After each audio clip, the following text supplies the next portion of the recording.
요즘에 한동훈 전 대표 조용하시더라고요. 추석을 전후로 민생행보 한다는 얘기도 있던데 맞나요? 아직 뭐 정해진 건 없는 걸로 제가 알고 있습니다. 근데 이제 본인이 보수 어게인을 얘기를 했고, 진짜 보수, 그다음에 보수 어게인, 윤 어게인이 아니고 이제 보수 어게인이 돼야 되는 거 아니냐.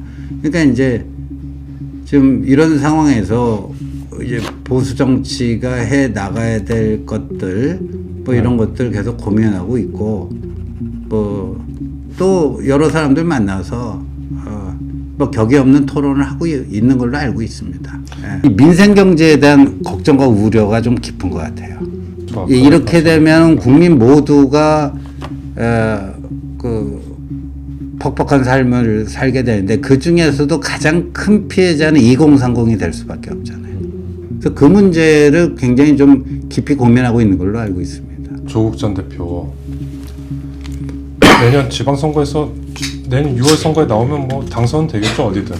아마도 그 원내 재입성을 노리지 않을까 싶습니다. 만약에 원내 입성하면 곧바로 이제 뭐 대권 주자로까지 급부상할 수 있겠죠. 인지도 면에서는 타의 압도적이죠. 타의 추종을 불허하죠.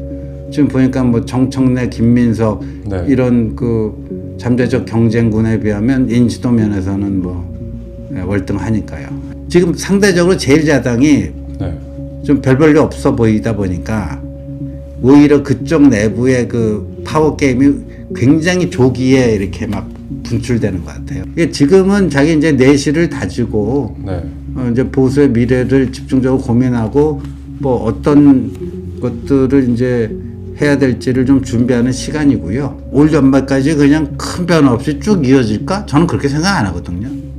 몇 번 파동이 있을 거라고 봐요. 큰 파동이 몇 번은. 요즘에 한동훈 전 대표 조용하시더라고요. 추석을 전후로 민생행보 한다는 얘기도 있던데 맞나요? 아직 뭐 정해진 건 없는 걸로 제가 알고 있습니다. 근데 이제 본인이 보수 어게인을 얘기를 했고, 진짜 보수, 그다음에 보수 어게인, 윤 어게인이 아니고 이제 보수 어게인이 돼야 되는 거 아니냐. 그러니까 이제 지금 이런 상황에서 이제 보수 정치가 해 나가야 될 것들, 뭐 이런 것들 계속 고민하고 있고, 뭐 또 여러 사람들 만나서 뭐 격이 없는 토론을 하고 있는 걸로 알고 있습니다. 그럼 민생 행보까지는 아직 정해진 게 아니라는 말씀이시죠? 아무래도 최근에 이제 가장 관심을 많이 갖고 있는 분야는 워낙 이제 뭐 관심이 다양하고 그렇지만 이제 이 민생 경제에 대한 걱정과 우려가 좀 깊은 것 같아요. 민생 경제에 대한 걱정과 우려. 최근에 또 상황 그 진전돼 가는 걸 봐도 그렇고, 경제가 계속 이렇게 되면 국민 모두가 그 퍽퍽한 삶을 살게 되는데, 그 중에서도 가장 큰 피해자는 2030이 될 수밖에 없잖아요. 뭐 이제 저 같은 기성세대야 뭐 이 나라가 잘 나갈 때, 우상향 할 때 젊은 시절 보내고 뭐 했으니까. 그런데 지금 이제 인생이 구말레인 그 젊은 층 입장에서 봤을 때는 이 사회의 활력이 점점 떨어지고 이제 우상향이 아니라 우하향 뭐 이런 식으로 가면 가장 큰 피해자가 이제 2030이고. 그래서 그 문제를 굉장히 좀 깊이 고민하고 있는 걸로 알고 있습니다. 2030이라면 조국 전 대표가 얘기한 극우 세력. 저는 뭐 조국 뭐 원장인가요? 뭐 말하는 거에 자유있지만 저는 뭐 그 얘기는 뭐 황당무계한 조국만의 주장이다 이렇게 봐요. 조국 얘기 나와서 말인데요. 조국 전 대표 내년 지방선거에서 내년 6월 선거에 나오면 뭐 당선 되겠죠, 어디든. 모르죠. 근데 제가 봤을 때는요, 무슨 뭐 서울시장, 부산시장 이런 그 지방선거보다는 국회의원 보궐선거 나오면 그걸 나가려고 할 것 같아요. 보궐로요? 그 저쪽에 저쪽 진영의 단일 후보로 민주당의 양해를 구해서 민주당은 좀 후보 내지 마라. 네. 내가 나가겠다. 예, 해가지고 그쪽 진영의 단일 후보로 민주당도 굉장히 껄끄러울 것 같아요. 그렇죠. 네, 조국 전 대표가 국회에 입성한다? 민주당도 별로 바라지는 않을 것 같은데요. 근데 조국 원장이 그렇게 나가겠다 하는데 네, 그 민주당대로 되면은 뭐 국민의힘이야 그럼 좋죠. 예, 좋은데. 네, 네.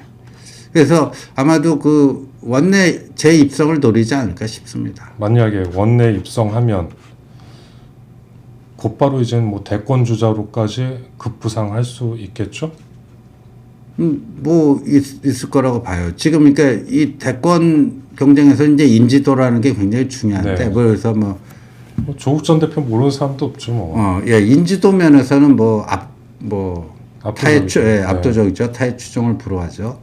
지금 보니까 뭐 정청래, 김민석 네. 이런 그 잠재적 경쟁군에 비하면 인지도 면에서는 뭐 월등하니까요. 예. 정청래 대표가 별로 안 좋아할 것 같아요. 돌아오는 걸. 그렇죠. 그러니까 지금 보면 네, 검찰 개혁을 둘러싸고도 당정 갈등, 그렇죠. 뭐 정성호와 민영배라지만 사실 저는 이재명과 정청래에 보이지 않는 대리전이었다. 네. 근데 이제 또 그쪽 진영에 또 조국이라고 하는 큰 변수도 있잖아요. 네, 조국 복잡해지죠. 문제를 어떻게 이제 처리할 것인가. 복잡해지네요. 조국 당과는 어떨 때는 함께 가고 어떨 때는 따로 가고 뭐 내년 지선 28년 총선 30년 차기 대선 이 일정표에서 조국 쪽과는 어떤 관계를 맺을 것인가. 지금 상대적으로 제1야당이 네, 좀 별 볼일 없어 보이다 보니까 오히려 그쪽 내부의 그 파워 게임이 굉장히 조기에 이렇게 막 분출되는 것 같아요. 이런 사례가 없죠. 예, 이런 출범 적이 100일도 안 없었습니다. 된 정부에서 예. 더 격화될 일밖에 없을까요? 그런 뭐 내부 권력 다툼 같은. 그러니까 이 제1야당이 정신 차리고 쫙 해갖고 국민적 지지 그래갖고 뭐 정당 지지율이 거의 근접한다든가 네. 뭐 역전된다든가 하면 저쪽이 정신 차리고 야 우리 이럴 때가 아니다. 네, 우리 뭐 내부 밥그릇 그렇죠. 싸움할 때가 아니다. 그렇죠. 정신 차리자. 네, 뭐 이렇게 될 텐데 한동훈 전 대표는 내년 6월 선거 때 혹시 뭐 구상이 있나요? 계획이나? 아직 뭐 특별한 거 없는 걸로 알고 있습니다. 예. 이게 지금은 자기 이제 내실을 다지고 네, 이제 보수의 미래를 집중적으로 고민하고 뭐 어떤 것들을 이제 해야 될지를 좀 준비하는 시간이고요.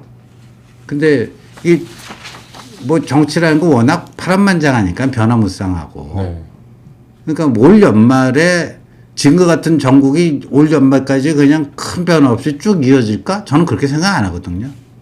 몇 번 파동이 네. 있을 거라고 봐요. 큰 파동이 몇 번은. 내년 지방선거 전까지 몇 번의 큰 몇 파동들이. 번씩이나요? 연말이 해봤자 한 두세 달밖에 안 남았는데요. 그렇죠. 네.